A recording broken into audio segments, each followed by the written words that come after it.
आपका यूनिक प्रज्ञान यूट्यूब परिवार में मैं प्रज्ञान सर हार्दिक स्वागत करता हूं, वंदन करता हूं, अभिनंदन करता हूं। प्यारे साथियों, पाठचर्या होने वाली है काफी महत्वपूर्ण। अगर आप बीपीएससी से आयोजित होने वाली जूनियर हाई स्कूल अध्यापक परीक्षा की तैयारी कर रहे हैं तो आपके लिए वीडियो होने वाला है काफी महत्वपूर्ण, क्योंकि आज के इस वीडियो में 80 वस्तुनिष्ठ प्रश्नों का करने वाले हम लोग वस्तुनिष्ठ अध्ययन। तो इस प्रैक्टिस सेट को हल करना प्रारंभ करें। इससे पूर्व अगर वीडियो को पहली बार देख रहे हैं तो आज चैनल पर नए हैं तो कृपया चैनल को सब्सक्राइब, वीडियो को लाइक और शेयर करना बिल्कुल ना भूलें। बिना समय गंवाए प्रारंभ करेंगे आज के इस प्रैक्टिस सेट को और देखेंगे प्रैक्टिस सेट का पहला प्रश्न। पहला प्रश्न है कि अबलौ नशानी अब न नसई हो, यह काव्य पंक्ति किसकी है? तो आप जानते हैं कि भक्ति काल के सुमेरु, कलिकाल के वाल्मीकि, तुलसीदास द्वारा लिखी गई यह पंक्तियां हैं। तुलसीदास को चतुर्सेन शास्त्री जी ने धर्म ध्वज की संज्ञा दी, तो इन्हें आचार्य हजारी प्रसाद द्विवेदी जी ने लोकनायक कहा। ये वही तुलसीदास हैं जिनको नाभादास ने भक्तिकाल का जो है सुमेरु कहा है, कलिकाल का वाल्मीकि कहा है। आइए बढ़ते हैं प्रश्न संख्या 2 की तरफ। और दूसरा प्रश्न, ब्रजभाषा काव्य की बृहत्त्रयी में किसे शामिल नहीं किया जाता है?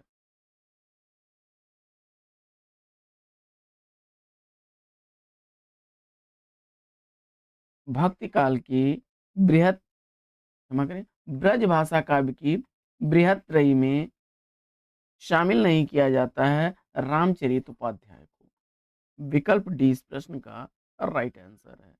रामचरित चंद्रिका, देवदूत, भारत भक्ति और सुक्ति मुक्तावली जैसी इनकी प्रमुख रचनाएं हैं। इनका जन्म गाजीपुर में हुआ था। ये सुक्तिकार के रूप में भी प्रसिद्ध है। तीसरा प्रश्न, गीत फरोश नाम से अपना पहला काव्य संग्रह किसने रचा? गीत फरोश नाम से काव्य संग्रह किसने रचा है, इसका आपको जवाब बताना है।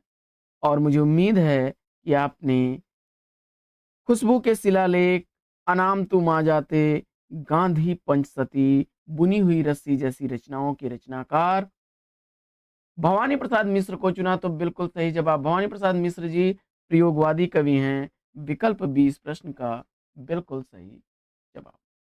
प्रश्न संख्या 4। चौथा प्रश्न है कि चार डग हमने भरा तो क्या किया, निम्नलिखित में से यह काव्य पंक्ति किसकी है?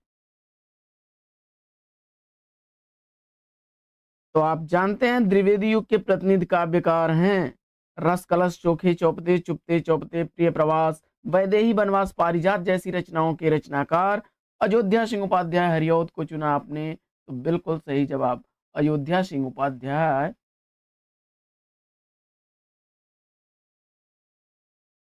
हरिऔध जी। अगला प्रश्न, प्रश्न संख्या 5। प्रताप नारायण मिश्र ने निम्नलिखित निबंधों में से किसे लिखा है? तो देखिए, दिए गए विकल्पों में से अगर आपने सही विकल्प के रूप में चुन लिया है बात को, तो विकल्प ए इस प्रश्न का राइट आंसर। प्रश्न संख्या 6। छठवां प्रश्न है कि विद्यापति इसमें से किस रचना के आधार पर मैथिल कोकिल कहलाए?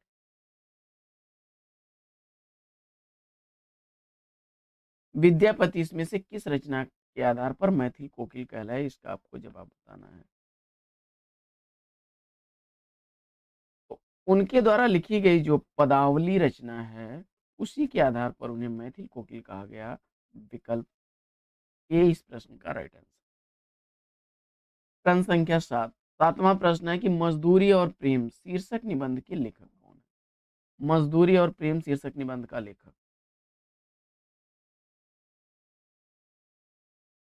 आचरण की सभ्यता, मजदूरी और प्रेम इसके द्वारा लिखी गई रचनाएं हैं। तो अध्यापक सरदार पूर्ण सिंह द्वारा लिखी गई रचनाएं हैं। इसमें से अगर आपने आचरण की सभ्यता विकल्प एक बी को चुना, राइट आंसर है सरदार पूर्ण सिंह द्वारा लिखी गई हैं।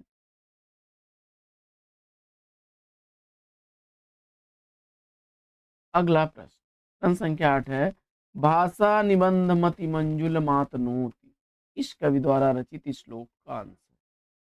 भाषा निबंध मति मंजिल मात नोत किस कवि द्वारा रचित श्लोक का अंश है।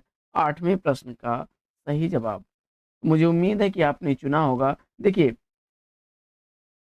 अपनी साहित्यिक रचनाओं के लिए उन्होंने कहा था कि स्वांतः सुखाय तुलसी रघुनाथ गाथा भाषा निबंध मति मंजुल मातनोति। यह किसने कहा था? तो बाबा तुलसीदास ने कहा था। सी विकल्प इस प्रश्न का बिल्कुल सही जवाब। पढ़ते हैं आगे और देखते हैं अगला प्रश्न। प्रश्न संख्या 9, नौवां प्रश्न है, प्रसिद्ध समीक्षक रमेश कुंतल मेघ को उनकी किस कृति के लिए 2017 ईस्वी में साहित्य अकादमी पुरस्कार से सम्मानित किया गया।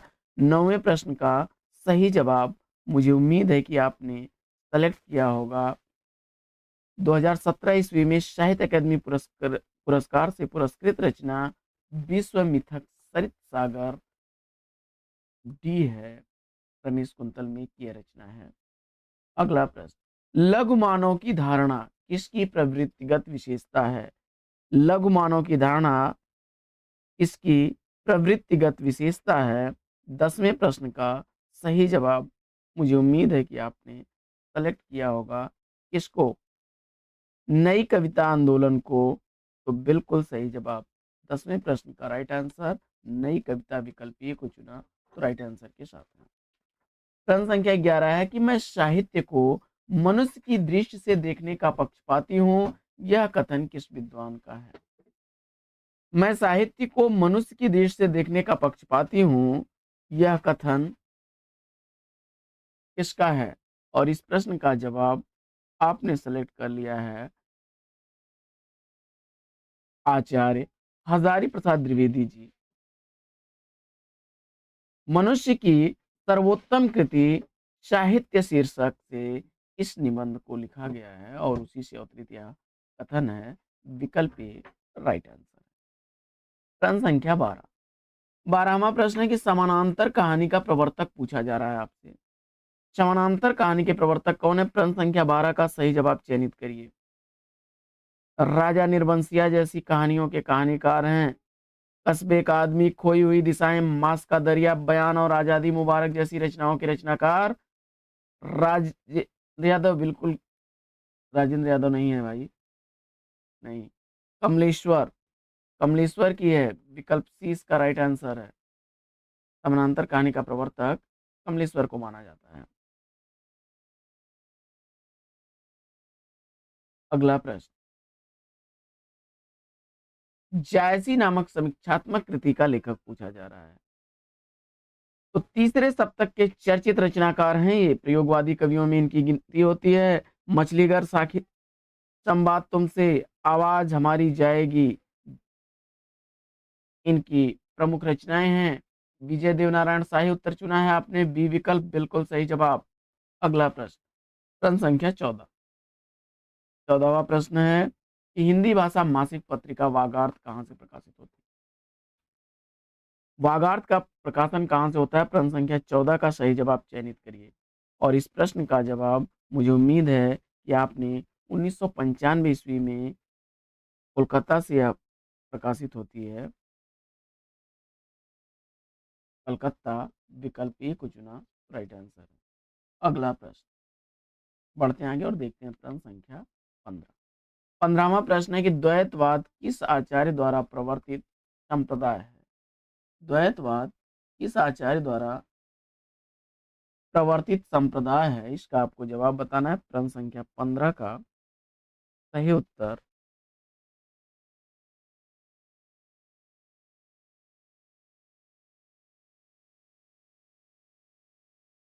द्वैतवाद संप्रदाय आचार्य मध्वाचार्य का है। विकल्प 20 प्रश्न का राइट आंसर हो जाएगा। द्वैतवाद मध्वाचार्य का है, शुद्धाद्वैतवाद वल्लभाचार्य का है, अद्वैतवाद शंकराचार्य का है, वहीं विशिष्टाद्वैतवाद रामानुजाचार्य का है। प्रश्न संख्या 16, पंच पांडव चरितरास के रचनाकार कौन है। 16वां प्रश्न, पंच पांडव चरित्रास का रचनाकार। प्रश्न संख्या 16 का सही जवाब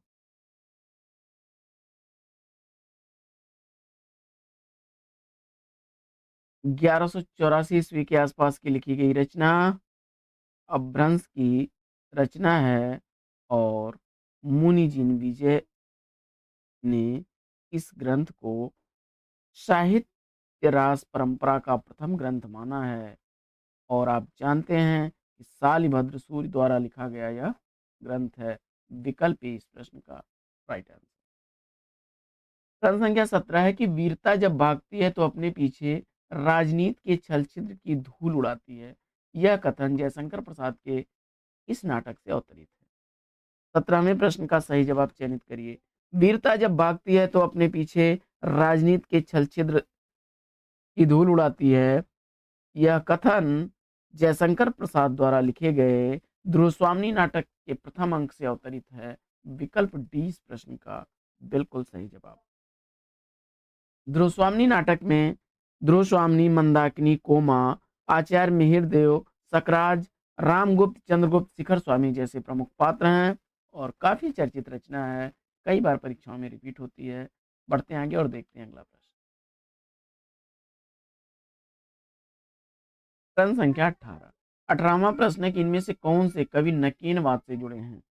नकीनवाद से जुड़ा हुआ कवि इसमें पूछा जा रहा है। प्रश्न संख्या 18 का सही जवाब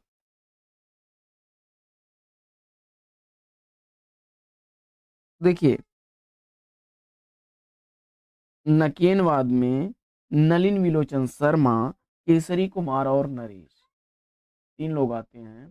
तो विकल्प ए इस प्रश्न का राइट आंसर हो जाएगा। इनके प्रथम नाम के अक्षरों से बना नकीनवाद, जिसमें नलिन विलोचन शर्मा, नलिन विलोचन शर्मा, नलिन विलोचन शर्मा और केसरी कुमार, केसरी कुमार और नरेश। देखिए, नरेश मेहता नहीं है, ठीक है। तो इनके न के न यहाँ से नकीनवाद जुड़ा है। नकीनवाद बिहार से प्रचलित हुआ था। आगे बढ़ते हैं और देखते हैं प्रश्न संख्या 19। 19वां प्रश्न है कि अपने अपने अजनबी उपन्यास के लेखक कौन है। अपने अपने अजनबी उपन्यास का लेखक पूछा जा रहा है। मुझे उम्मीद है कि आपने सेलेक्ट किया होगा इसको सच्चिदानंद हीरानंद वात्स्यायन विकल्प ए को राइट आंसर के साथ है। काफी चर्चित पंक्तियां हैं कि वह हृदय नहीं है, पत्थर है जिसमें स्वदेश का प्यार नहीं। यह प्रसिद्ध काव्य पंक्ति निम्नलिखित में से किस कवि द्वारा रचित है। प्रश्न संख्या 20 का सही जवाब आप चयनित करिए और इस प्रश्न का राइट आंसर आपने सेलेक्ट किसको किया, मैथिली शरण गुप्त जी को। तो बी विकल्प इस प्रश्न का बिल्कुल सही जवाब। जो भरा नहीं भावों से, बहती जिसमें रसधार नहीं, वह हृदय नहीं है, पत्थर है इसमें स्वदेश का प्यार नहीं। प्रश्न संख्या 21 है कि इनमें से कौन सा कवि तत्सईकार है। प्रश्न संख्या 21 का सही जवाब, इनमें से कौन सा कवि सत्सईकार है, इसका आपको जवाब बताना है। तो हरिप्रसाद द्विवेदी यानी वियोगी हरि को चुना आपने। तो डी विकल्प राइट आंसर है। इनकी महत्वपूर्ण रचना वीर सतसई थी, जिस रचना के लिए वीर सतसई, वीर सतसई और इस रचना के लिए इन्हें मंगला प्रसाद पारितोषक, मंगला प्रसाद पारितोषक से सम्मानित किया। प्रश्न संख्या 22 है कि इनमें से किस कवि को एक भारतीय आत्मा उपनाम से जाना जाता है।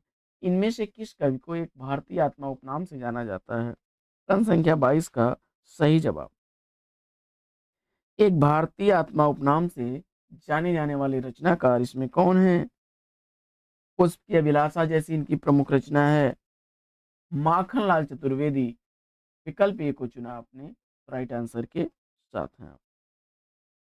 तीसरा प्रश्न है 23वां प्रश्न है, क्षमा करें, कि तीसरी सत्ता उपन्यास के लेखक का नाम।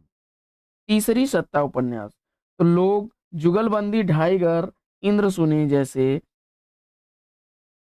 लिखे गए उपन्यासों के उपन्यासकार गिरिराज किशोर को चुना आपने, तो ए विकल्प राइट आंसर है। प्रश्न संख्या 24। 24वां प्रश्न, हरिदास संप्रदाय को अन्य नाम से भी पुकारा जाता है, वह नाम कौन सा है? हरिदासी संप्रदाय जो है, यह सखी संप्रदाय के नाम से भी जाना जाता है। विकल्प सी इस प्रश्न का बिल्कुल सही जवाब। इसे टट्टी संप्रदाय भी कहते हैं। 25वां प्रश्न है कि हिंदी नवरत्न एक आलोचनात्मक रचना है, जिसके आलोचक रचनाकार कौन है? यानी हिंदी नवरत्न आलोचक का आलोचनात्मक कृति के लेखक कौन है, इसका आपको जवाब बताना है। 25वें प्रश्न का राइट आंसर आपने अगर चयनित कर लिया है मिस्र बंधुओं को, तो विकल्प बी बिल्कुल सही जवाब। अगला प्रश्न, कलम का सिपाही हिंदी गद्य की किस विधा की रचना है? कलम का सिपाही हिंदी गद्य की किस विधा की रचना है? और 26वें प्रश्न का सही जवाब, जीवनी विधा की रचना है। विकल्प डी इस प्रश्न का राइट आंसर है। कलम का सिपाही मुंशी प्रेमचंद्र की जीवनी है और अमृत राय द्वारा लिखी गई है। अमृत राय द्वारा लिखी गई है। अमृत राय उनके पुत्र थे और 1962 ईस्वी इसका प्रकाशन वर्ष है। देखिए, कलम का सिपाही और कलम का मजदूर, मजदूर नाम से भी, कलम का मजदूर, यह 1964 ईस्वी की जीवनी है और मदन गोपाल द्वारा लिखी गई है। मदन गोपाल द्वारा लिखी गई है। वहीं प्रेमचंद्र घर में, प्रेमचंद्र घर में, यह जीवनी उनकी पत्नी द्वारा लिखी गई है। 1944 ईस्वी की यह जीवनी है और शिवरानी देवी द्वारा उनकी पत्नी द्वारा लिखी गई जीवनी। आगे बढ़ते हैं और देखते हैं अगला प्रश्न। प्रश्न संख्या 27 है, कलाधर उपनाम से रचना करने वाले रचनाकार कौन है?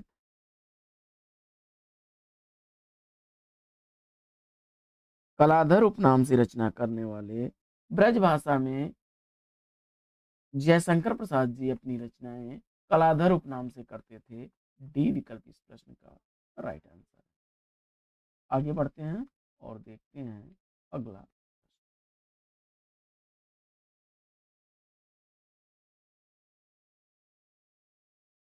प्रश्न संख्या 28। धर्म की रसात्मक अनुभूति का नाम भक्ति है, यह कथन आचार्य शुक्ल के किस निबंध का अंश है? प्रश्न संख्या 28 का सही जवाब,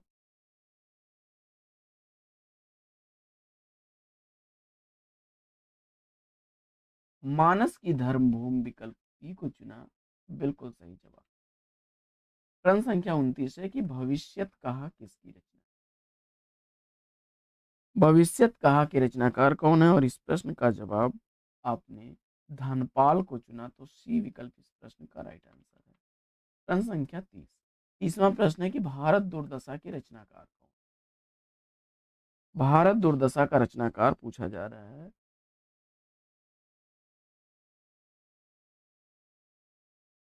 6 अंकों का नाटक या भारतेंदु हरिश्चंद्र द्वारा लिखा गया है। सी विकल्प इस प्रश्न का बिल्कुल सही जवाब।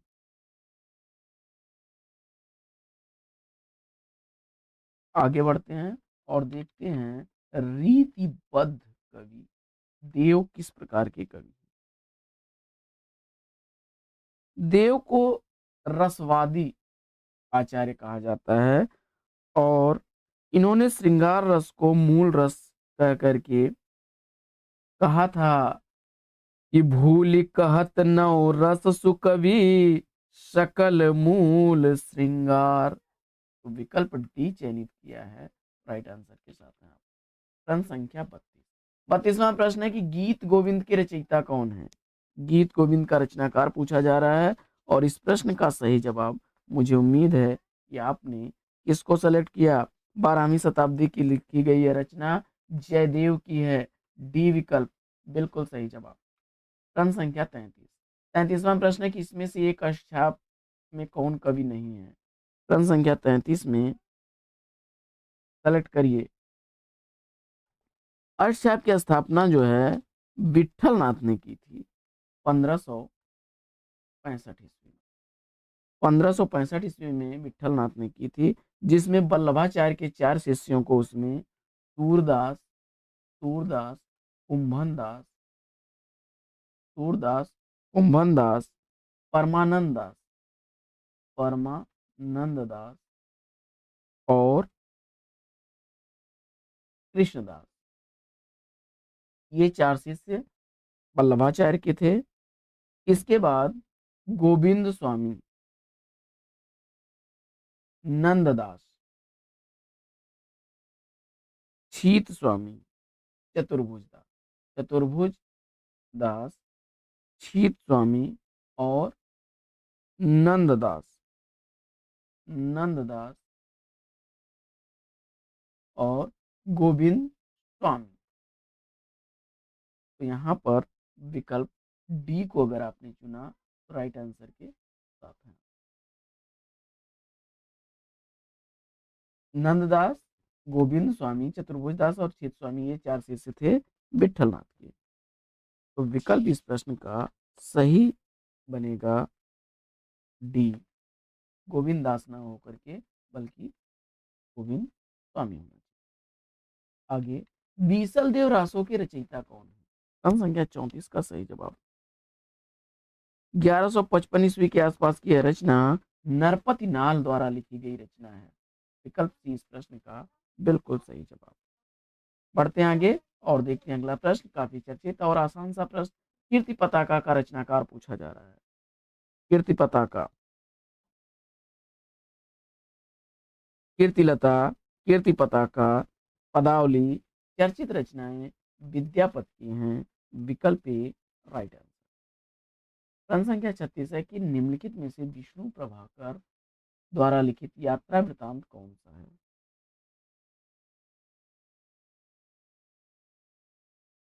विष्णु प्रभाकर जी ने यात्रा साहित्य के रूप में ज्योतिपुंज हिमालय, यमुना गंगा के नैहर में, हंसते निर्झर दहकती भट्ठी, अभियान और यात्राएं, हिम शिखरों की छाया, ये प्रमुख यात्रा साहित्य हैं इनके द्वारा लिखे गए।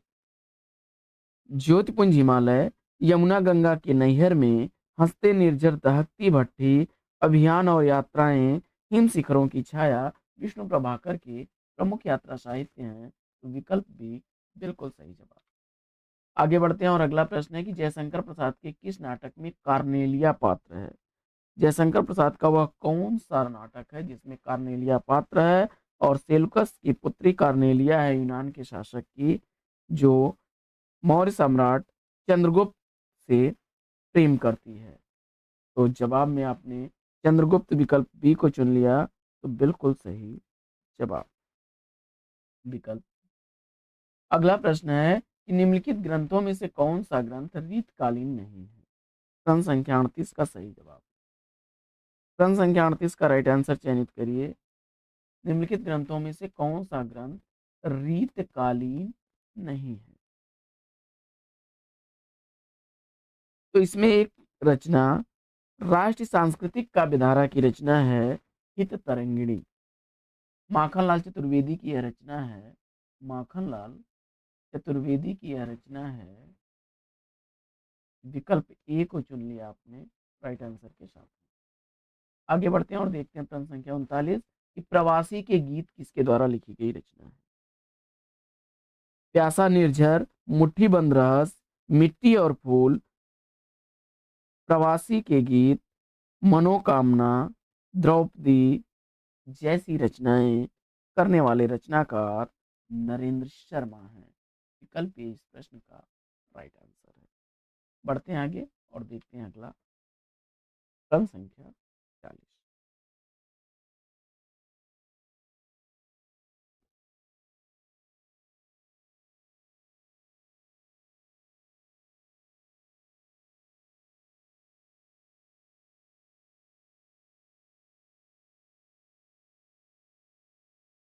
दी गई रचनाओं को सुमेलित करना है और सही कूट का आपको चयन करना है। तो काफी आसान सी रचनाएं हैं। जूही की कली सूर्यकांत त्रिपाठी निराला जी की है। नौका विहार सुमित्रा नंदन पंत की है। नदी के द्वीप अज्ञेय जी की है। पुष्प के विलासा माखनलाल चतुर्वेदी जी की है। तो विकल्प इसका बनेगा 4-3-1-2। 4-3-1-2 विकल्प राइट आंसर। अगला प्रश्न, अर्धनारीश्वर निबंध संग्रह के रचनाकार कौन है? अर्धनारीश्वर निबंध संग्रह किसके द्वारा लिखा गया है? तो उजली आग, बट पीपल, रेती के फूल, मिट्टी की ओर जैसे निबंधों के निबंधकार के रूप में आपने सेलेक्ट कर लिया है रामधारी सिंह दिनकर को। बिल्कुल सही जवाब। 1952 ईस्वी का प्रकाशित यह निबंध संग्रह है रामधारी सिंह दिनकर जी। आगे बढ़ते हैं और नाटक और नाटककार की दृष्टि से एक युग में इसमें अशुद्ध है, इसका आपको जवाब बताना है। तो इसमें देखिए, मोहन राकेश द्वारा लिखा गया एक नाटक है जो कि गलती से इसमें गलत सुरेंद्र वर्मा दिया गया है। तो यह मोहन राकेश का नाटक, मोहन राकेश का नाटक आषाढ़ का एक दिन 1958 ईस्वी का प्रकाशन वर्ष है। इसके अलावा चारु मित्रा राम कुमार वर्मा का, एक गुण जयशंकर प्रसाद की रचना और टूटते परिवेश विष्णु प्रभाकर की रचना है। आषाढ़ का एक दिन 3 अंकों का नाटक है और यह नाटक के प्रमुख पात्रों में अंबिका, मल्लिका, विलोम, कालिदास हैं। अक्सर पूछा जाता है प्रश्न यहाँ से भी। आगे बढ़ते हैं और देखते हैं प्रश्न संख्या 43 साथियों, ब्रज भाषा का विकास किस अपभ्रंश से हुआ? ब्रज भाषा का विकास किस अपभ्रंश से हुआ है, इसका आपको जवाब बताना है। प्रश्न संख्या 43 का सही जवाब सौरसेनी अपभ्रंश, विकल्प ए को चुना तो राइट आंसर है। ब्रजबुली का संबंध किस राज्य से है?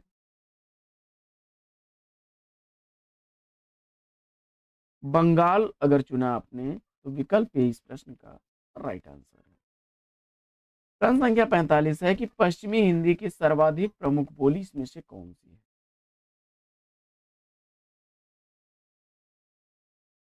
देखिए, ब्रज भाषा जो है यह चारागाह के रूप में या गौओं के समूह या पशुओं को चराने वाले इसको बोलते थे, जिसका विकास तौरसेनी अपभ्रंश से होता है। और इसका क्षेत्र है आपका मधुरा, आगरा, मथुरा, वृंदावन, अलीगढ़, धौलपुर, मैनपुरी, एटा, बदायूं, बरेली, इन क्षेत्रों में यह बोली जाती है। तो ब्रज भाषा विकल्प ए को चुन लिया है, बिल्कुल सही जवाब।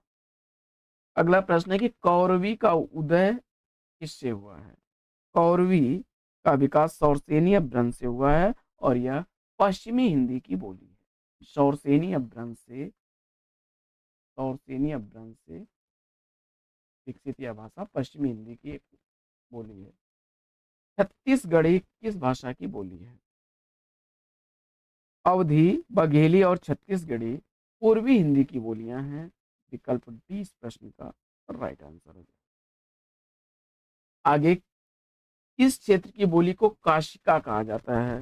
काशिका भोजपुरी बोली का ही एक रूप है और इसमें हिंदी, उर्दू, भोजपुरी के मिक्स शब्द मिलते हैं। काशी के आसपास यानी वाराणसी क्षेत्र के आसपास की बोली जाने वाली बोली है। विकल्प सी इसका राइट आंसर है। इसी तरह से अगला प्रश्न, अंगिका किस राज्य की बोली है? तो नेपाल के तराई प्रदेशों के साथ साथ यह अंग जनपद के में बोली जानी थी बोली जाती थी, जिस कारण से इसका नाम अंगिका पड़ा। और यह बिहार प्रदेश की बोली है। विकल्प डी इस प्रश्न का राइट है। बढ़ते हैं आगे और देखते हैं अगला प्रश्न संख्या 50। 14 सितंबर 1949 ईस्वी को संविधान सभा ने हिंदी को भारत संघ की कौन सी भाषा का दर्जा दिया? और आपने राजभाषा विकल्प ए का चयन किया राइट आंसर के साथ। अगला प्रश्न है कि भारत में हिंदी को संविधान की किस धारा के अंतर्गत राजभाषा घोषित किया गया? तो धारा 343 एक को अगर आपने सेलेक्ट कर लिया है, अनुच्छेद 343 एक को, विकल्प ए राइट आंसर है। आगे बढ़ते हैं और अगला प्रश्न है कि देवनागरी लिपि का सर्वप्रथम प्रयोग किस राज्य से हुआ माना जाता है? इसके नामकरण में तो ऐसे विवाद रहा है, लेकिन ज्यादातर विद्वान गुजरात से मानते हैं। विकल्प डी इसका राइट आंसर है। नागर ब्राह्मणों से इनका संबंध जोड़ करके उन्होंने नागरी नाम इसका दिया है। आगे बढ़ते हैं और अगला प्रश्न है कि राम ध्यान मंजरी के रचनाकार कौन है? राम ध्यान मंजरी यह रचना स्वामी अग्रदास की रचना है। अग्रदास की अन्य रचनाओं में हितोपदेश, उपखाड़ा बावनी, ध्यान मंजरी, कुंडलियां भी हैं। अगला प्रश्न है कि निम्नलिखित में से कौन सा खंड काव्य राम नरेश त्रिपाठी जी का नहीं है? प्रश्न संख्या 54 का सही जवाब। इसमें एक मैथिली शरण गुप्त की रचना दिखाई दे रही है, नहुष। तो डी विकल्प इसका राइट आंसर हो जाएगा। बाकी स्वप्न, मिलन, पथिक, ये सब रचनाएं राम नरेश त्रिपाठी की हैं। 1918 ईस्वी प्रकाशन वर्ष है मिलन का, वहीं पथिक का 1920 ईस्वी प्रकाशन वर्ष, जबकि स्वप्न 1929 ईस्वी की प्रकाशित रचना है। अगला प्रश्न है कि बाल कृष्ण भट्ट द्वारा रचित उपन्यास इसमें से कौन सा है? प्रश्न संख्या 55 का सही जवाब। बाल कृष्ण भट्ट द्वारा रचित उपन्यास कौन सा है? और इस प्रश्न का सही जवाब सौ अजान एक सुजान, विकल्प डी को चुना तो राइट आंसर है आपका। अगला प्रश्न है कि अपनी खबर किसकी आत्मकथा है? अपनी खबर किस लेखक की आत्मकथा है, इसका आपको जवाब बताना है। और दिए गए विकल्पों में मुझे उम्मीद है कि पांडे बेचन शर्मा उग्र, विकल्प ए का चयन किया आपने राइट आंसर के साथ। आगे बढ़ते हैं और देखते हैं अगला प्रश्न कि दिए गए विकल्पों में कौन सा अतुल शब्द का समानार्थी शब्द नहीं है?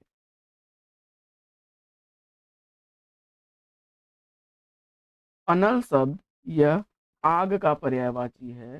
विकल्प 20 प्रश्न का राइट आंसर हो जाएगा। आगे बढ़ते हैं और प्रश्न संख्या 58 देखते हैं कि निम्न में से कौन सा अनेकार्थक शब्द है? प्रश्न संख्या 58 में आपने देखिए अंबर शब्द सी विकल्प को चुना तो राइट आंसर है, जिसका अर्थ वस्त्र भी होता है, आकाश भी होता है, मेघ भी होता है। आगे बढ़ते हैं और देखते हैं अगला प्रश्न कि कुलन में, केलिक में, कछारन में, कुंजन में, क्यारिन में, कलित, कलीन, कीलकंठ है, काव्य पंक्ति में कौन सा अलंकार है? यहाँ पर क वर्ण की आवृत्ति हो रही है और आपने अनुप्रास को सेलेक्ट किया तो ये विकल्प राइट आंसर।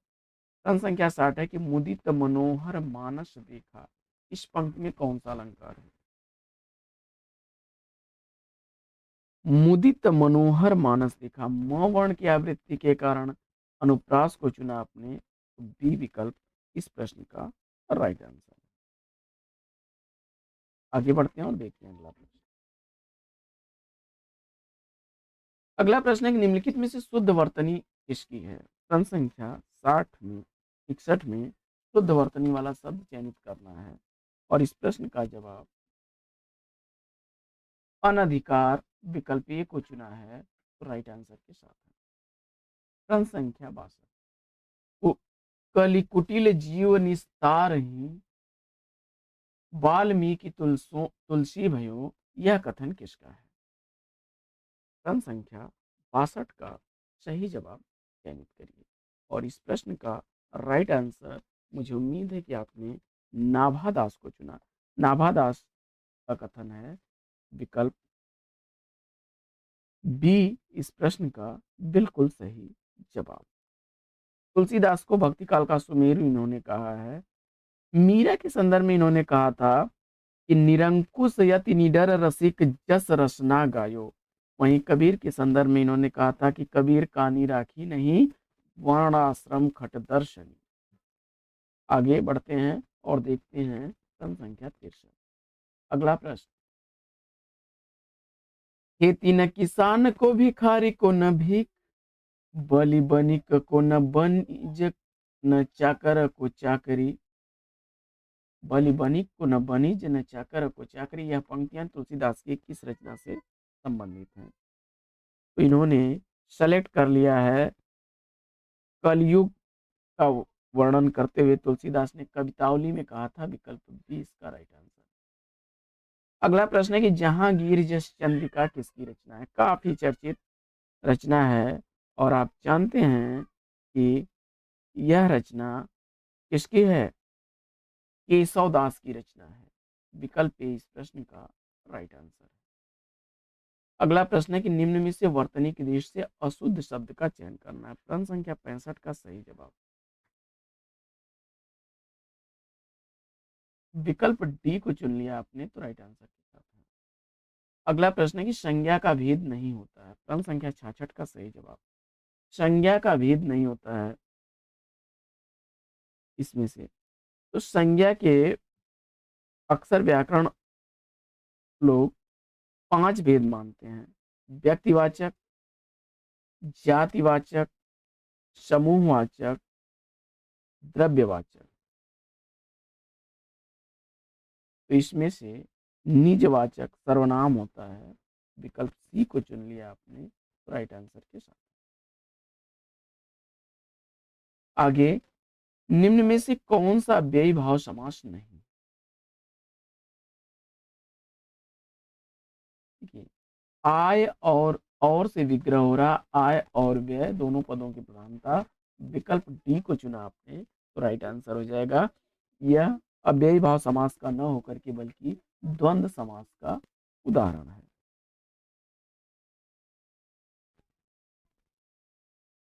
द्वंद्व समास का उदाहरण है। आगे, पानी शब्द वचन की दृष्टि से कैसा शब्द है? पानी शब्द सदा एक वचन में प्रयुक्त होने वाला है। विकल्प ए इसका राइट आंसर। अगला प्रश्न है कि निम्न में से कौन सा शब्द विशेषण है? विशेषण शब्द की पहचान करना है। चमक शब्द में इला प्रत्यय जोड़ने से चमकीला बना। विकल्प बी को चुना आपने, तो राइट आंसर है। आगे बढ़ते हैं और अगला प्रश्न है कि स्वर संधि का उदाहरण इसमें से कौन सा है? प्रश्न संख्या 70 में स्वर संधि का उदाहरण पूछा जा रहा है और इस प्रश्न का जवाब देखिए, अनु धन अय। इसमें उ और अ मिलकर के वह बन जा रहे हैं, वह बन जा रहे हैं। अन्वय विकल्प ए को चुना, तो राइट आंसर है।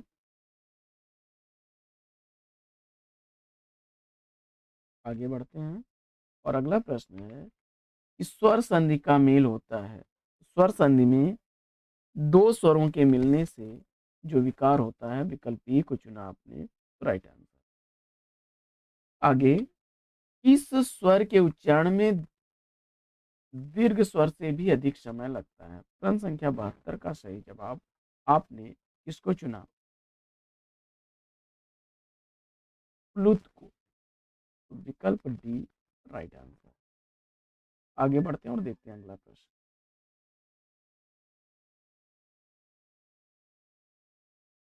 अगला प्रश्न है कि हिंदी स्वरों का वर्गीकरण जीभ के भाग के आधार पर किया जाता है। तो निम्नलिखित में से कौन सा भेद इसके अंतर्गत नहीं है? प्रश्न संख्या 73 का सही जवाब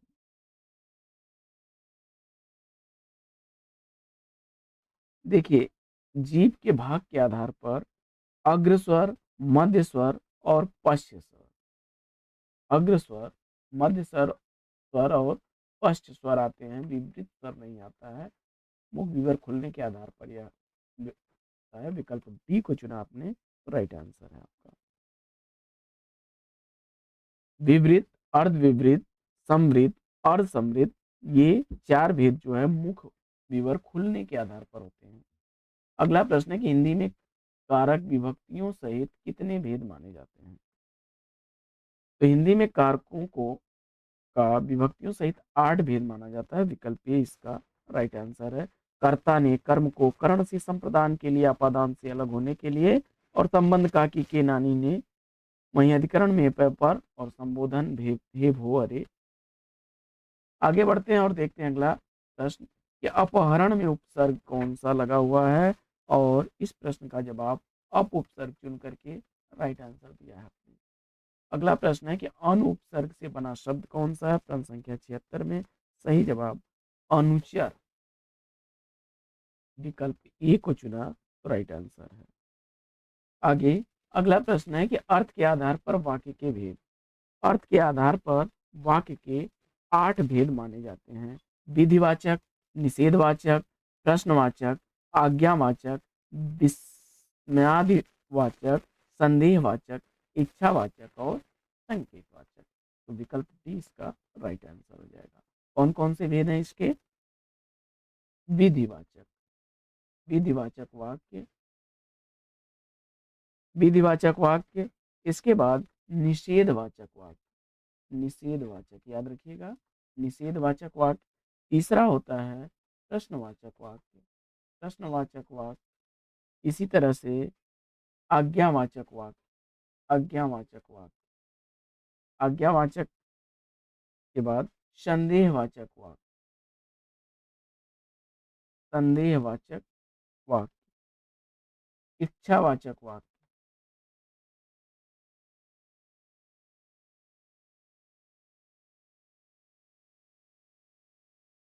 इच्छावाचक वाक्य, संकेतवाचक वाक्य, संकेतवाचक वाक्य और इसके अलावा आपका बनता है विस्मयादि, विस्मयादिवाचक वाक्य। आगे अगला प्रश्न है कि अग्रज का सही विलोम क्या बनेगा? अग्रज का विलोम पूछा जा रहा है, और अग्रज का अनुज अगर चुना है आपने, तो राइट आंसर है आपका। अगला प्रश्न है कि हिंदी में कुल कितने सर्वनाम हैं? हिंदी में कुल सर्वनामों की संख्या 11 है।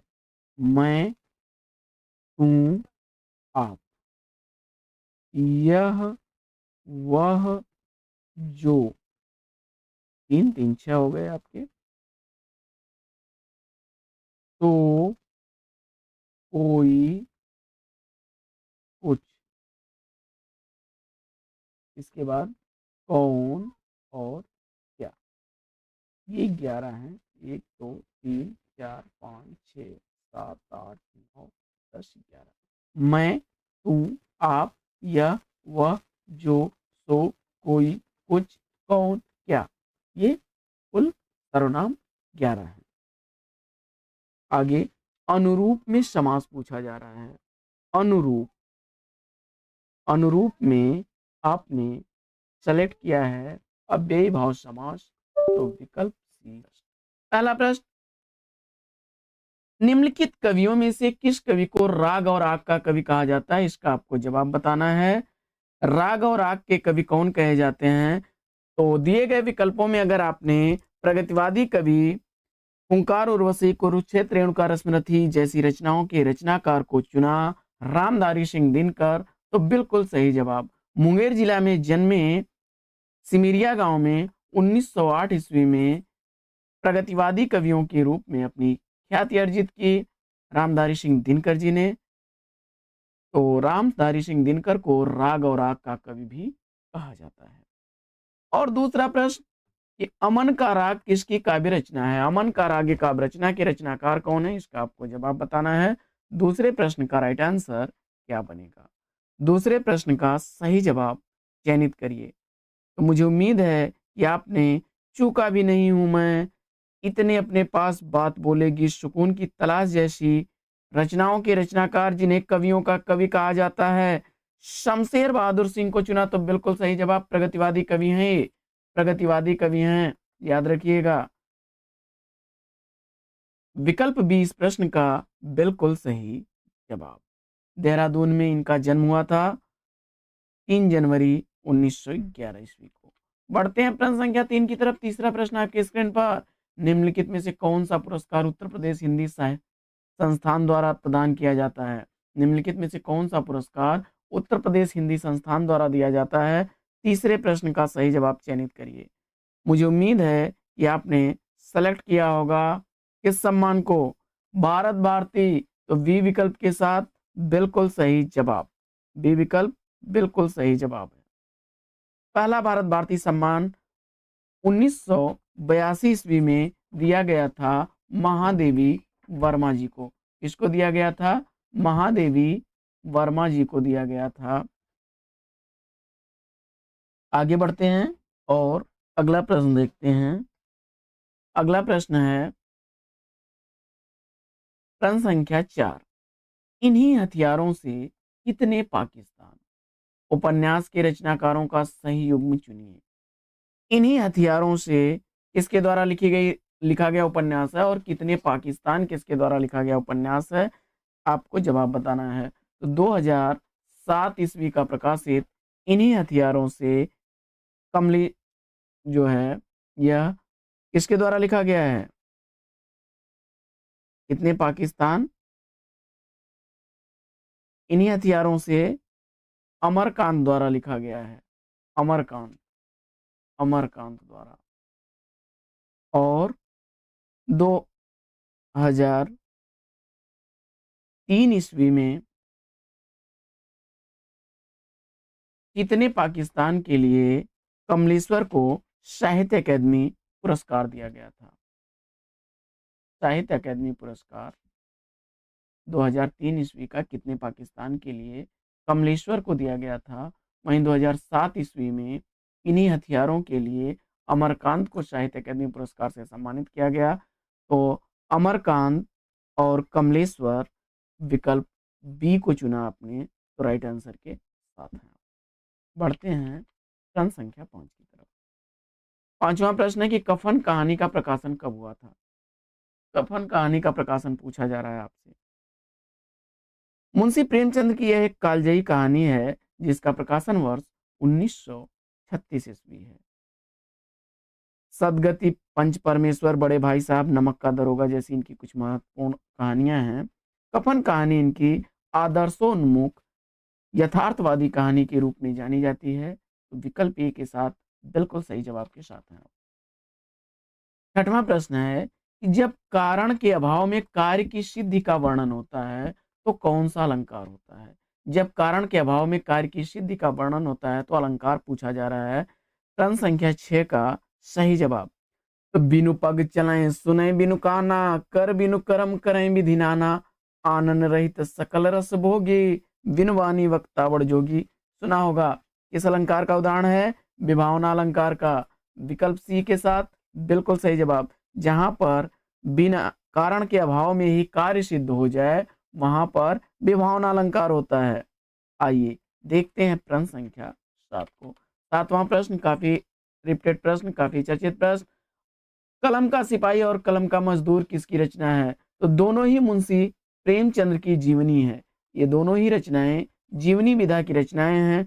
कलम का सिपाही उनके पुत्र अमृत राय द्वारा लिखी गई है, अमृत राय द्वारा लिखी गई है। और कलम का मजदूर मदन गोपाल द्वारा लिखी गई है।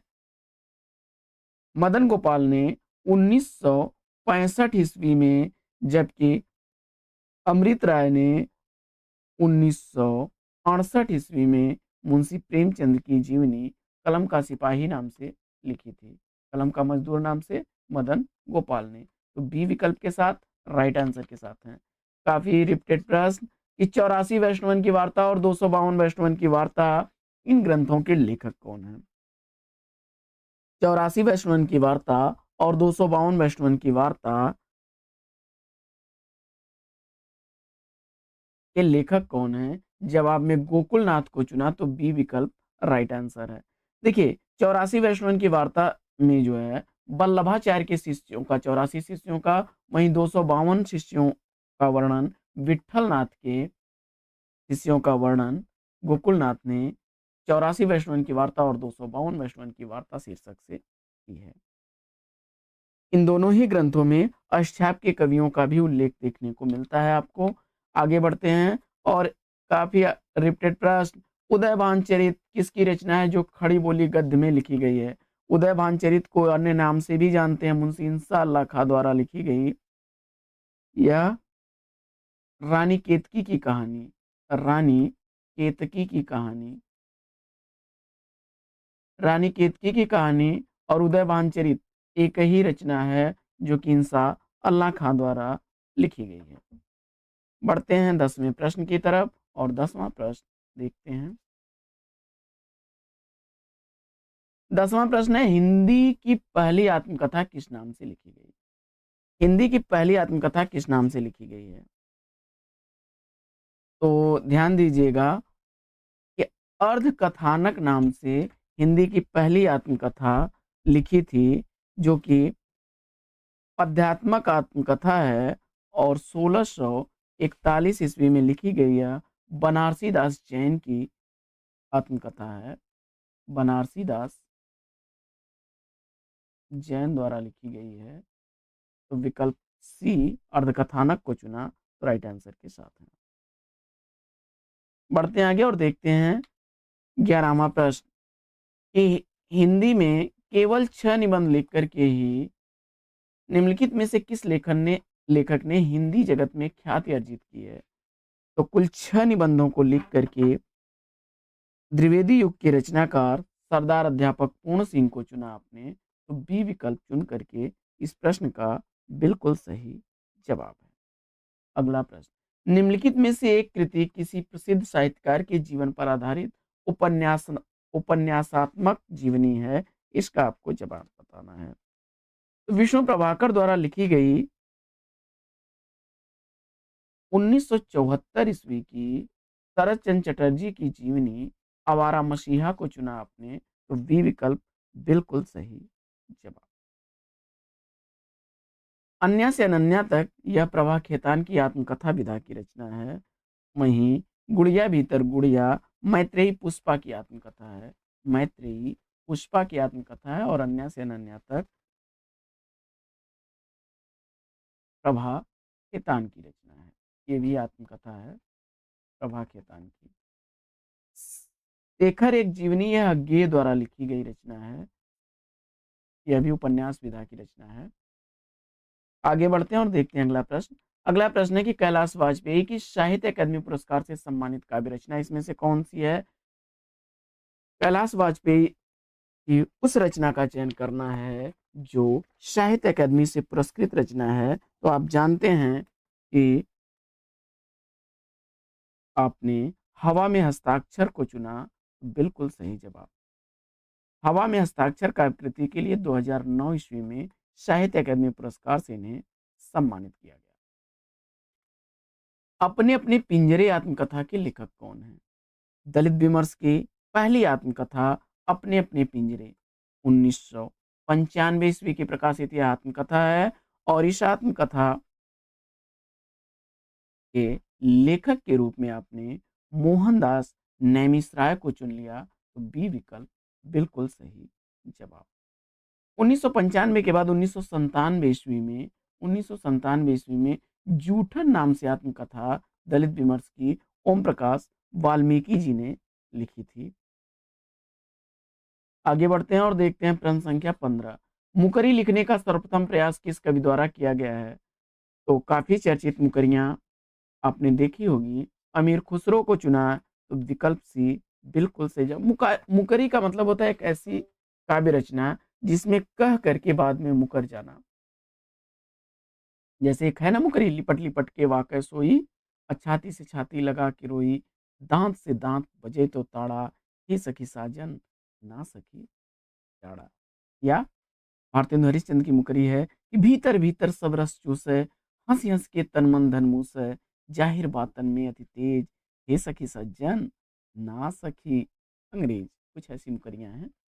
तो आगे बढ़ते हैं और देखते हैं प्रश्न संख्या 16 को। 16वां प्रश्न, हिंदी साहित्य को कितने कालखंडों में विभक्त किया गया है? हिंदी साहित्य का इतिहास कितने कालखंडों में है? मुझे उम्मीद है कि आपने 4 कालखंड चुने होंगे, आदिकाल, भक्तिकाल, रीतकाल और आधुनिक काल। तो विकल्प बी बिल्कुल सही जवाब। आगे बढ़ते हैं और अगला प्रश्न है कि निम्नलिखित में से किसे बाल साहित्य का जनक माना जाता है? निम्नलिखित में से किसे बाल साहित्य का जनक माना जाता है? इसका आपको जवाब बताना है। प्रश्न संख्या 17 का राइट आंसर, बाल साहित्य का जनक आपने राम नरेश त्रिपाठी को चुना, तो बिल्कुल सही जवाब, डी विकल्प इसका सही जवाब। प्रश्न संख्या 18 है कि आचार्य रामचंद्र शुक्ल ने प्रथम उत्थान का समय कब से कब तक निर्धारित किया है? आचार्य शुक्ल जी के अनुसार प्रथम उत्थान का समय पूछा जा रहा है, तो विक्रमी संवत अगर आपने सेलेक्ट कर लिया है 1925 से 1950, यानी कि अगर ईस्वी संवत की बात की जाए तो 1868 से 1893 ईस्वी, विकल्प सी को राइट आंसर के साथ है। अगला प्रश्न पढ़ते हैं आगे और देखते हैं अगले प्रश्न को। अगला प्रश्न है, हिंदी भाषा का प्रथम प्रमाणिक ग्रंथ कौन सा है? हिंदी भाषा का प्रथम प्रमाणिक ग्रंथ पूछा जा रहा है। प्रश्न संख्या 19 का सही जवाब, प्रश्न संख्या 19 का सही जवाब क्या बनेगा? दिए गए विकल्पों में मुझे उम्मीद है कि चंद्रवरदाई द्वारा लिखे गए ग्रंथ पृथ्वीराज रासो को चुना आपने, तो बिल्कुल सही जवाब। पृथ्वीराज रासो चंद्रवरदाई द्वारा लिखा गया है और इसमें 69 सर्ग हैं।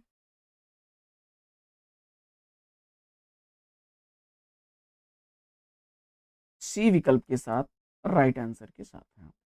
अगला प्रश्न, सूर सागर किसके द्वारा लिखी गई रचना है? इसका आपको जवाब बताना है।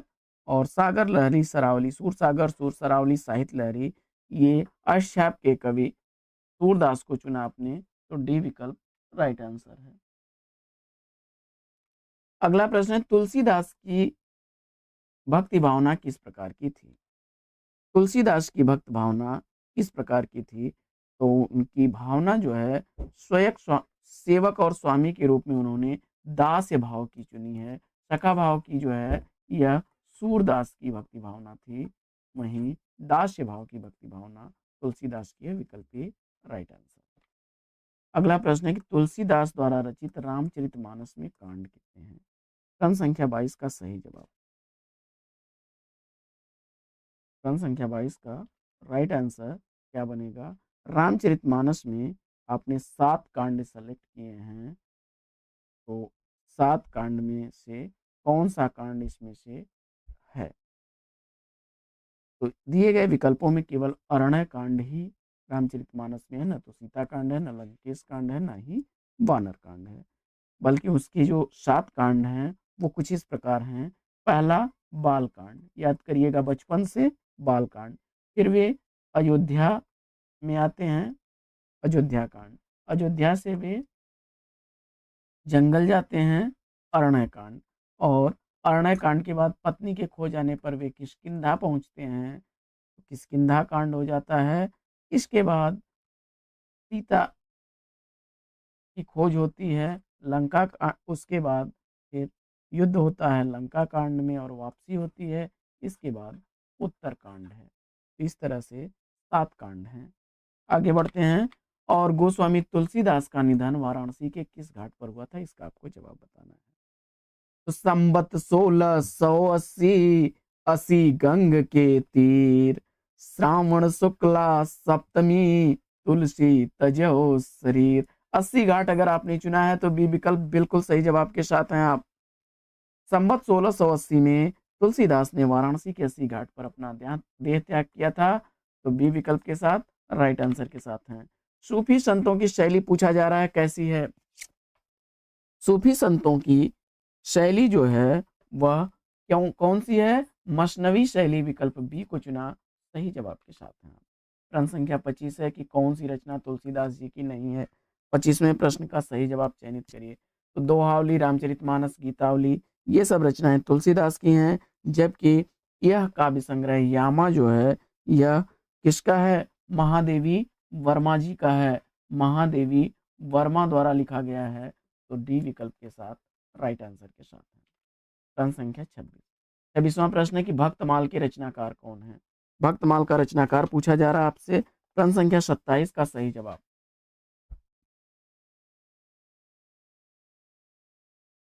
भक्तमाल नाभा दास की रचना है। विकल्प ये इस प्रश्न का राइट आंसर है। आगे बढ़ते हैं और देखते हैं अगला प्रश्न। अगला प्रश्न है मैथिली शरण गुप्त की यशोधरा किस विधा की रचना है? इसका आपको जवाब बताना है। तो आप जानते हैं यशोधरा जो है गद्य पद मिश्रित रचना है। चंपू काव्य के रूप में आपने चुना, तो बी विकल्प बिल्कुल सही जवाब। आगे बढ़ते हैं और अगला प्रश्न कि भारत भारती कृति का रचनाकार। तो भारत भारती रचना का प्रकाशन वर्ष 1914 ईस्वी है, जो 1912-13 ईस्वी में लिखी गई रचना है। और यह मैथिली शरण गुप्त की रचना है। विकल्प ए इस प्रश्न का राइट आंसर है। अगला प्रश्न है कि प्रकृति का सुकुमार कवि किसे कहा जाता है? प्रकृति के सुकुमार कवि के रूप में आपने किसको चुना? सुमिंद्रानंदन पंत को। तो विकल्प ए के साथ राइट आंसर के साथ है। अगला प्रश्न है कि जूही की कली कविता के कवि कौन है? यानी जूही की कली कविता किसके द्वारा लिखी गई है? तो राम की शक्ति पूजा, सरोज स्मृति, कुकुरमुत्ता जैसी रचनाओं के रचनाकार सूर्यकांत त्रिपाठी निराला को चुना आपने। तो बिल्कुल सही जवाब विकल्प ए। इसी रचना को महावीर प्रसाद द्विवेदी ने सरस्वती में छापने से मना कर दिया था, इसे अश्लील कह करके। आइए बढ़ते हैं आगे और देखते हैं अगला प्रश्न।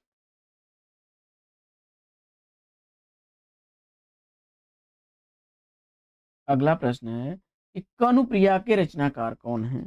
कनुप्रिया तो ठंडा लोहा, अंधा युग, सात गीत वर्ष और देशांतर जैसी रचनाओं के रचनाकार धर्मवीर भारती को चुन करके इस प्रश्न का सही जवाब दिया है। विकल्प बी इस प्रश्न का राइट आंसर है।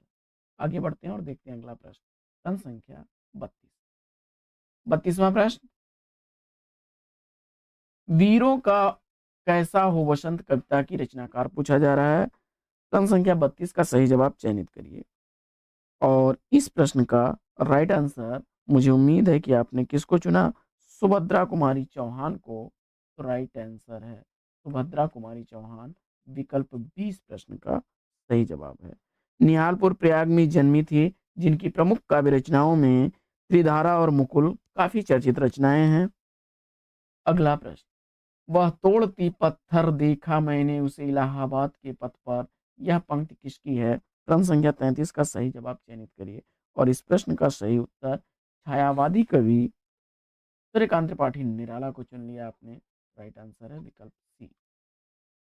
अगला प्रश्न, हिंदी साहित्य और संवेदना का विकास किसकी रचना है? काफी चर्चित रचना। और इस प्रश्न का जवाब राम स्वरूप चतुर्वेदी जी को चुना आपने। तो राइट आंसर है। इसमें से राम स्वरूप चतुर्वेदी जी नहीं है। विकल्प डी चुन करके राइट आंसर दिया है। राम स्वरूप चतुर्वेदी जी की रचना है। अगला प्रश्न है कि चिंतामणि किसका निबंध संग्रह है? प्रश्न संख्या 35 का सही जवाब चयनित करिए। चिंतामणि निबंध संग्रह किसके द्वारा लिखा गया है? तो चिंतामणि आचार्य रामचंद्र शुक्ल जी का निबंध संग्रह है, जिसका संपादन पहले भाग का तो आचार्य शुक्ल जी ने किया था, दूसरे भाग का संपादन विश्वनाथ प्रसाद मिश्र ने किया था। 4 भागों में विभक्त है।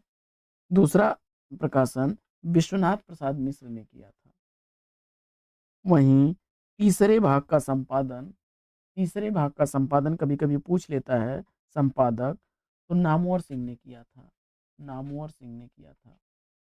वहीं चौथे भाग का संपादन कुसुम चतुर्वेदी और ओम प्रकाश सिंह ने किया था। कुसुम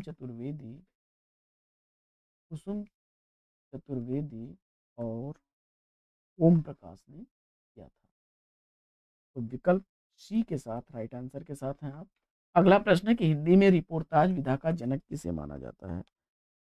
1938 ईस्वी में लक्ष्मीपुरा रचना से हिंदी में रिपोर्टाज लेखन का प्रारंभ माना जाता है, जिसके जनक हैं शिवदान सिंह चौहान। विकल्प सी राइट आंसर। अगला प्रश्न, प्रश्न संख्या 37। साहित्य आत्म-अभिव्यक्ति जीवन की अभिव्यक्ति है, यह कथन किस विद्वान का है? साहित्य आत्म-अभिव्यक्ति जीवन की अभिव्यक्ति है, यह कथन पूछा जा रहा है, किसका है? प्रश्न संख्या 37 का सही जवाब, मुझे उम्मीद है कि आपने प्रेमचंद्र साहित्य को जीवन की आलोचना मानते हैं और जवाब में नगेंद्र को चुना, तो राइट आंसर है विकल्प डी। अगला प्रश्न है कि मर्यादा और टुडे के संपादक पूछा जा रहा है। मर्यादा पत्रिका और टुडे पत्रिका का संपादक डॉक्टर संपूर्णानंद विकल्प डी को चुना है, तो राइट आंसर के साथ है। अगला प्रश्न है कि साप्ताहिक पत्र प्रताप के संपादक थे। प्रश्न संख्या 39 का सही जवाब, साप्ताहिक पत्र प्रताप का संपादक गणेश शंकर विद्यार्थी को चुना आपने, राइट आंसर है विकल्प सी। आगे बढ़ते हैं और देखते हैं अगला प्रश्न। अगला प्रश्न है कि निम्नलिखित में से एक कथन असत्य है, इसका आपको जवाब बताना है। कादम्बिनी का संपादक मोहन राकेश नहीं है। कादम्बिनी का संबंध जो है विष्णु नागर और राजेंद्र अवस्थी और विष्णु नागर, ये लोग इससे संबंधित हैं। बाकी राजेंद्र यादव हंस के संपादक थे, सारिका के संपादक कमलेश्वर और धर्मयुग के संपादक धर्मवीर भारती। बढ़ते हैं आगे और देखते हैं अगला प्रश्न।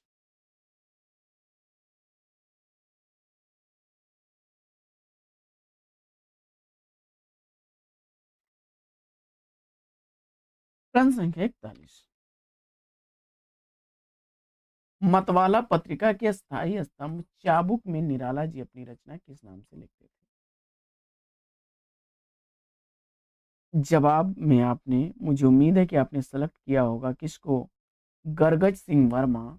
विकल्प ए इस प्रश्न का राइट आंसर है। अगला प्रश्न है कि नाक का बाल होना मुहावरे का अर्थ क्या होगा? नाक का बाल होना मुहावरे का अर्थ आपने अत्यंत प्रिय होना विकल्प बी को चुना, तो राइट आंसर है आपका। अगला प्रश्न है कि जिसमें छंद नपे तुले और परिभाषित नियमों के अनुसार हो, क्या कहलाता है? प्रश्न संख्या 43 का सही जवाब, उसे पद्य काव्य कहते हैं। बी विकल्प के साथ राइट आंसर है। अगला प्रश्न है कि जिसमें किसी कथा का वर्णन गद्य में किया गया हो, उसे क्या कहते हैं? प्रश्न संख्या 44 का सही जवाब, गद्य काव्य चुन करके राइट आंसर दिया है आपने। अगला प्रश्न है कि प्रथम विश्व हिंदी सम्मेलन किस वर्ष और कहां पर आयोजित हुआ? तो जवाब में 1975 ईस्वी नागपुर को चुन लिया आपने, तो वी विकल्प के साथ राइट आंसर के साथ हैं। अगला प्रश्न है कि गयल भयल आदि किस बोली की किस तरह की क्रियाएं हैं? तो यह भूतकालिक क्रियाएं हैं भोजपुरी की। विकल्प ए इस प्रश्न का राइट आंसर। अगला प्रश्न है कि निम्नलिखित में से कौन सी बोली उत्तर प्रदेश में बोली जाती है? प्रश्न संख्या 47 का सही जवाब, अगर आपने सेलेक्ट कर लिया है किसको?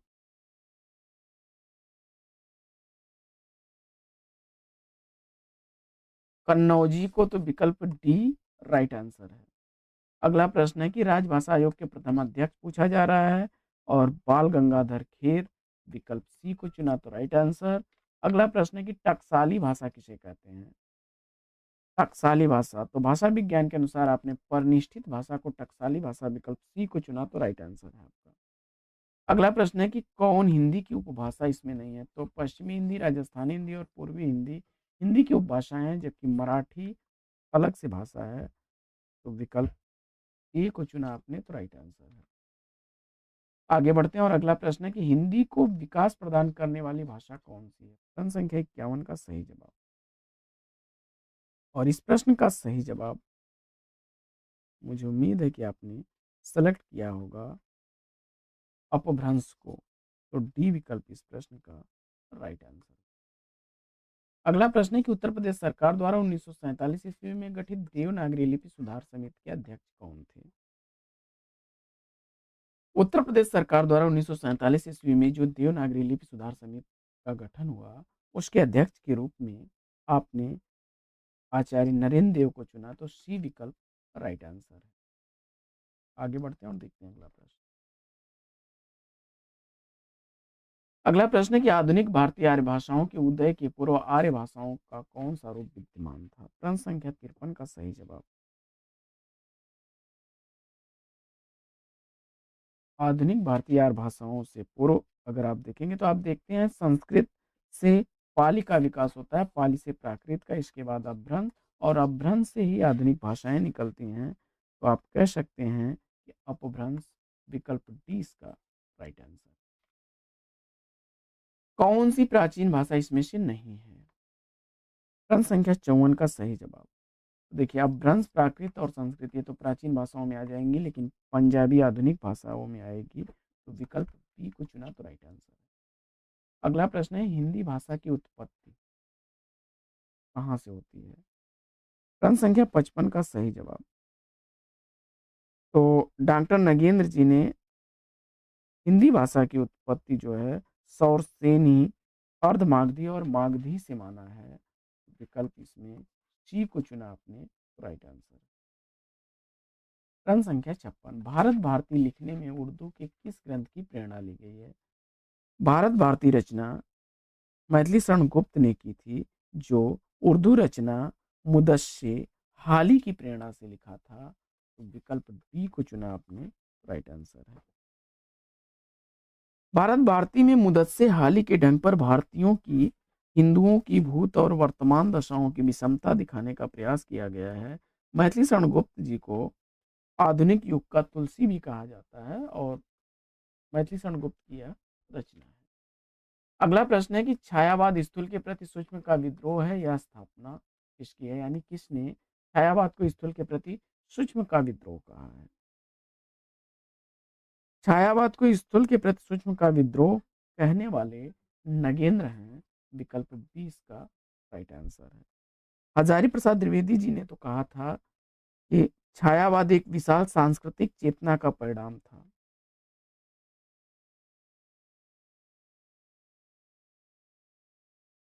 आगे बढ़ते हैं और देखते हैं अगला प्रश्न।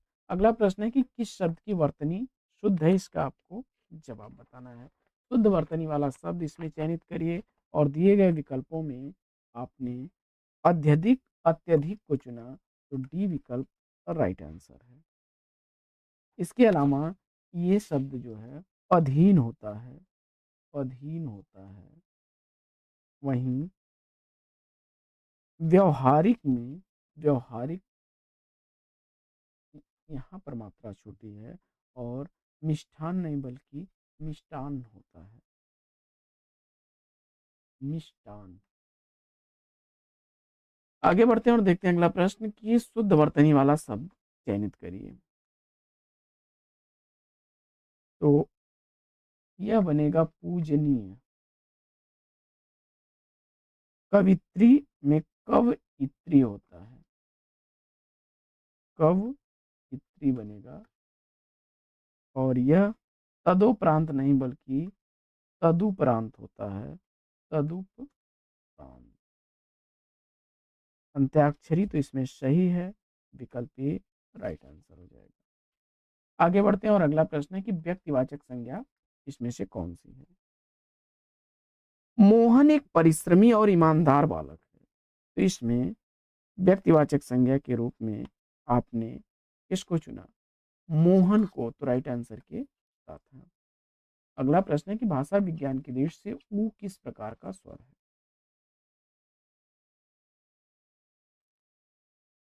स्पष्ट स्वर है, विपरीत। विकल्प ए को चुना आपने।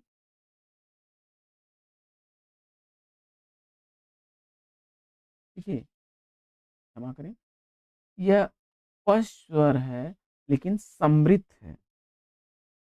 पच स्वर है लेकिन समृद्ध स्वर है। तो विकल्प इसमें आपका बनेगा डी। डी विकल्प इस प्रश्न का राइट आंसर बन जाएगा। आगे बढ़ते हैं और देखते हैं अगला प्रश्न। प्रश्न संख्या 62। निम्नलिखित में से कौन सा स्वर समृद्ध स्वर है?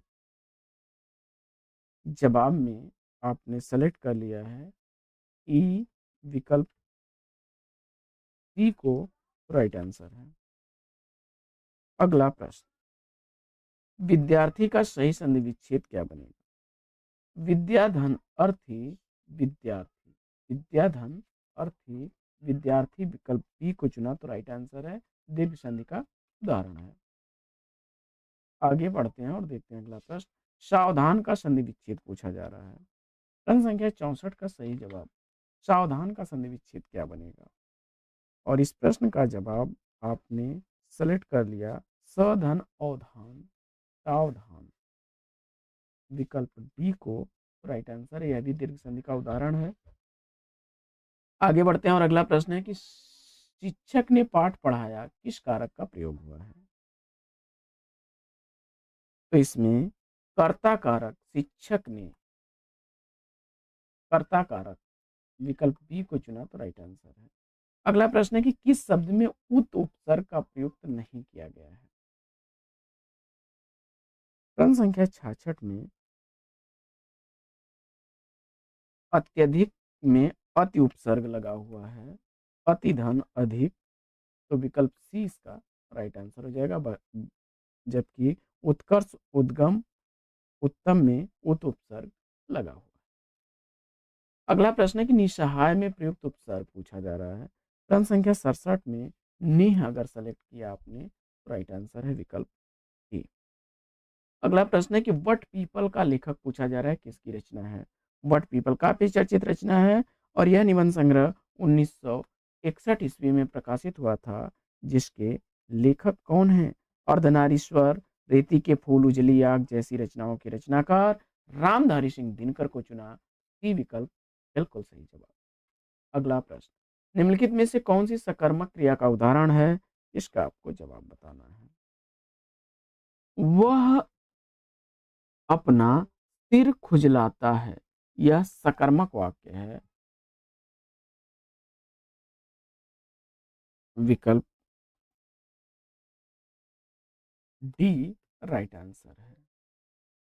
अगला प्रश्न, इनमें से कौन वैष्णव भक्ति का आचार्य नहीं है?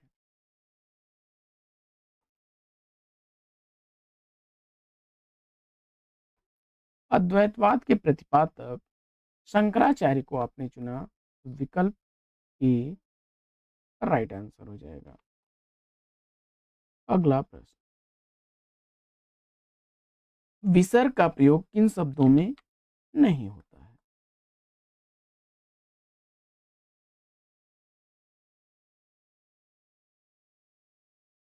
तो जवाब में आपने तद्भव शब्द भंडार में अगर सेलेक्ट कर लिया तो बिल्कुल सही जवाब। तत्सम में अक्सर विसर्ग प्रयुक्त होता है साथियों। आगे,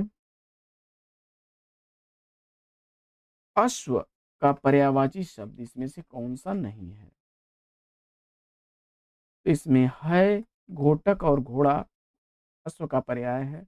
कटक अगर आपने चुना तो बिल्कुल सही जवाब। इसका अर्थ होता है सेना, यानी यह सेना का पर्यायवाची है। अगला प्रश्न है कि छंद पढ़ते समय आने वाले विराम चिन्ह को क्या कहते हैं? छंदों को पढ़ते समय जो विराम होता है वही छंद शास्त्र में यति या विश्राम कहलाती है। तो विकल्प बी इसका राइट आंसर है। अगला काफी बार रिपीटेड प्रश्न है कि आराति सैन्य सिंधु में सुवाड़ अग्नि से चलो, प्रवीर हो जई बनो बढ़े चलो बढ़े चलो। इसमें गण पूछा जा रहा है, कौन सा गण है? तो आप यह पंचमाक्षर वर्णिक छंद का उदाहरण है और इसमें आपने सेलेक्ट कर लिया जगण। जगण के बाद रगण, रगण के बाद फिर जगण, जगण के बाद रगण और उसके बाद जगण और फिर गुरु। विकल्प ए राइट आंसर। अगला प्रश्न,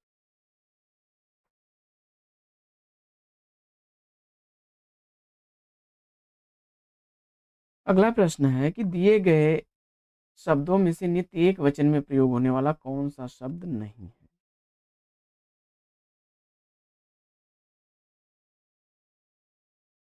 और मुझे उम्मीद है कि इस प्रश्न का जवाब हस्ताक्षर को चुना आपने, सी विकल्प राइट आंसर हो जाएगा। यह हमेशा बहुवचन में आंसू, हस्ताक्षर, लोग, प्राण, दर्शन, समाचार, ये लोग, ये सब बहुवचन में प्रयुक्त होते हैं। जबकि जनता, घी, पेट्रोल, पानी, आकाश, ये सब एक वचन में प्रयोग होने वाले शब्द हैं। अगला प्रश्न है कि पराधीन जो जन नहीं स्वर्ग नरकता हेतु, पराधीन जो जन नहीं स्वर्ग नरकता हेतु अलंकार पूछा जा रहा है इसमें। तो यहाँ पर अगर आपने सेलेक्ट कर लिया है, देखिए लाटा अनुप्रास का उदाहरण है यह, विकल्प ए को चुना आपने, बिल्कुल सही जवाब लाटा अनुप्रास। अगला प्रश्न, अगला प्रश्न है कि प्रयोग के आधार पर क्रिया विशेषण का भेद पूछा जा रहा है। तो प्रयोग के आधार पर साधारण, संयोजक और अनुबद्ध क्रिया विशेषण होता है। तीन विकल्प को चुना आपने, डी को राइट आंसर है। अगला प्रश्न है कि किस भाव की परिपक्व अवस्था को रस कहते हैं? तो अस्थाई भाव की परिपक्व अवस्था रस कहलाती है। विकल्प डी इसका राइट आंसर है। अगला प्रश्न, जिस वाक्य में कर्ता की प्रधानता होती है, लिंग वचन प्रायः कर्ता के अनुसार होते हैं, वे वाक्य क्या कहलाते हैं? लिंग वचन प्रायः कर्ता के अनुसार जब चलेंगे तो वह कर्तवाच्य बनेगा। विकल्प बी को चुना आपने तो राइट आंसर है। अगला प्रश्न, दिए गए विकल्पों में से कौन सा विकल्प अंगना शब्द का समानार्थी है? अंगना स्त्री शब्द का पर्यायवाची है। विकल्प ए को चुना तो राइट आंसर के साथ है। तो साथियों, आज का यह प्रैक्टिस सेट लेगा यहीं पर विराम। वीडियो कैसा लगा कमेंट्स करके जरूर बताइए। आज की इस पाठचर्या में लें आपसे विदा। उससे पूर्व अगर वीडियो को पहली बार देख रहे हैं तो चैनल पर नए हैं तो कृपया चैनल को सब्सक्राइब, वीडियो को लाइक और शेयर करना बिल्कुल ना भूलें। तो बिना समय गंवाए प्रारंभ, तो साथियों फिर मिलते हैं आपसे अगले वीडियो में एक नए प्रश्न, एक नए टॉपिक, एक नए अंदाज में। तब तक के लिए लेंगे आपसे विदा। Best wishes, best of luck, जय हिंद।